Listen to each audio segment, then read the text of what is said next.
हम सब अपनी जिंदगी का एक बहुत बड़ा हिस्सा अपने काम की जगह पर बिताते हैं, है ना? पर क्या हमने कभी रुककर सोचा है कि हमारे आसपास कौन से खतरे छिपे हो सकते हैं? तो आज हम उन्हीं अनदेखे खतरों की दुनिया में चलेंगे जो हर ऑफिस, फैक्ट्री या दुकान में मौजूद हो सकते हैं, और ये भी जानेंगे कि हम खुद को सुरक्षित कैसे रख सकते हैं। चलिए, एक पल के लिए सोचते हैं। काम करने की जगह पर ऐसे कौन से अदृश्य खतरे हो सकते हैं? बात सिर्फ फिसलने वाले फर्श या खुली तारों की नहीं है। आज हम उन खतरों को पहचानना सीखेंगे जो अक्सर हमारी नज़रों से ओझल रहते हैं, पर जिनका असर बहुत गहरा हो सकता है। तो सबसे पहले ये समझना बहुत जरूरी है कि खतरा या हैजर्ड आखिर है क्या। देखिए, बिल्कुल सीधे शब्दों में कहें तो ये कोई भी ऐसी चीज है जिसमें नुकसान पहुंचाने की ताकत हो। ये एक मामूली सा गीला फर्श भी हो सकता है, और कोई खतरनाक केमिकल भी। और पता है सबसे मजेदार बात क्या है? लगभग हर खतरे को 6 मेन कैटेगरीज में बांटा जा सकता है। एक बार अगर इन कैटेगरीज को समझ लिया, तो फिर अपने काम की जगह को एक बिल्कुल नई और ज्यादा सुरक्षित नजर से देखा जा सकता है। जी हाँ, पूरे 6 तरह के खतरे, ये फिजिकल और केमिकल से लेकर साइकोलॉजिकल तक हो सकते हैं। तो चलिए, इन 6 खतरों की दुनिया में चलते हैं और एक-एक करके इन्हें समझते हैं। सबसे पहला है फिजिकल हैजर्ड, यानी भौतिक खतरा। ये वो खतरे हैं जो हमारे आसपास के माहौल में ही मौजूद होते हैं, जैसे किसी कंस्ट्रक्शन साइट का तेज शोर या किसी किचन की भयंकर गर्मी। अरे, यहाँ तक कि ऑफिस में बहुत कम रोशनी होना भी एक फिजिकल हैजर्ड ही है जो आंखों पर जोर डालता है। दूसरा है केमिकल हैजर्ड, यानी रासायनिक खतरा। ये सफाई में इस्तेमाल होने वाले क्लीनिंग प्रोडक्ट से लेकर फैक्ट्री में इस्तेमाल होने वाले सॉल्वेंट्स तक कुछ भी हो सकते हैं, और ये केमिकल सॉलिड, लिक्विड या गैस किसी भी रूप में हो सकते हैं और आग लगने, जहरीलेपन या स्किन को जलाने की वजह बन सकते हैं। और इसीलिए यहाँ एक गोल्डन रूल आता है जिसे हमेशा याद रखना चाहिए।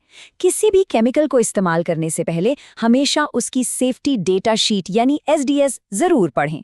ये समझिए कि ये उस केमिकल का इंस्ट्रक्शन मैनुअल है जो बताता है कि खतरा क्या है और उससे बचना कैसे है।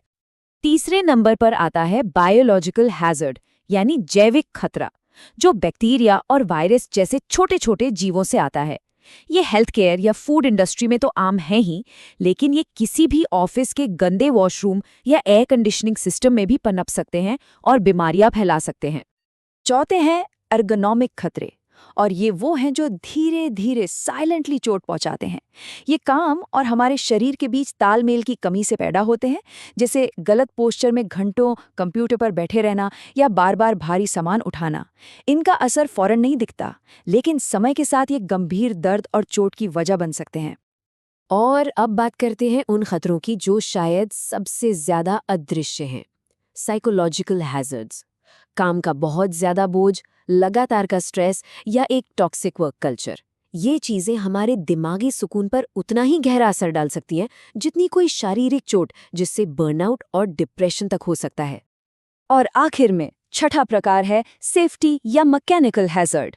ये वो खतरे हैं जिन्हें हम शायद सबसे आसानी से पहचानते हैं, जैसे चलती हुई मशीनें, ऊंचाई पर काम करना, बिजली के खुले तार या फिर फर्श पर फैला हुआ पानी। सबसे आम दुर्घटनाएं इन्हीं की वजह से होती हैं। तो ठीक है, अब हम इन 6 तरह के खतरों को पहचानना सीख गए हैं। लेकिन सिर्फ खतरों को देख लेना ही तो काफी नहीं है ना? है ना? असली सवाल तो ये है, इस जानकारी का इस्तेमाल करके हम अपने काम की जगह को सच में सुरक्षित कैसे बना सकते हैं? यहीं से एक्शन का सफर शुरू होता है। इसके लिए एक बहुत ही असरदार प्रोसेस है जिसे हीरा कहते हैं, मतलब hazard identification and risk assessment. इसको ना एक जासूसी की तरह समझिए। पहला स्टेप है सुराग खोजना, यानी खतरों को पहचानना। दूसरा, ये समझना कि खतरा कितना बड़ा है, यानी रिस्क को आंकना।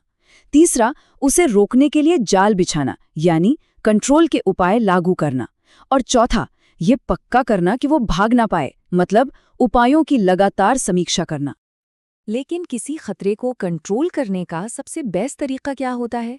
क्या बस हेलमेट पहन लेना काफी है? नहीं, बिल्कुल नहीं। सेफ्टी के उपायों में भी एक रैंकिंग होती है, जिसे हिरार्की ऑफ कंट्रोल या नियंत्रण का पदानुक्रम कहते हैं।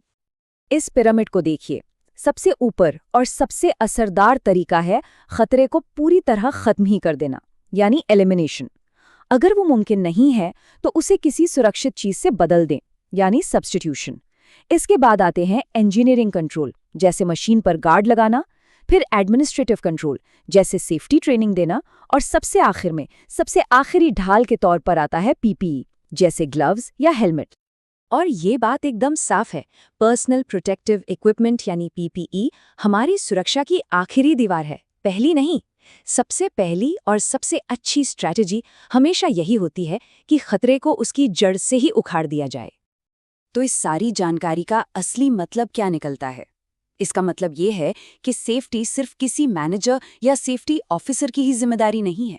ये ज्ञान हम में से हर एक को एक नई, एक ज्यादा ताकतवर भूमिका देता है। जब हम खतरों के बारे में जागरूक होते हैं तो हम सिर्फ एक कर्मचारी नहीं रहते, बल्कि अपनी और अपने साथ काम करने वालों की सुरक्षा के गार्डियन, एक संरक्षक बन जाते हैं। ये ज्ञान हमें खुद को और दूसरों को सुरक्षित रखने की ताकत देता है। तो आज इस पूरी जानकारी के साथ मैं आपको एक सवाल के साथ छोड़े जा रहा हूँ। आज हम सब अपने काम की जगह को थोड़ा और सुरक्षित बनाने के लिए वो एक छोटा सा कदम क्या उठाएंगे? याद रखिए, एक सेफ माहौल किसी एक इंसान से नहीं, बल्कि हम सब के छोटे छोटे लगातार प्रयासों से बनता है।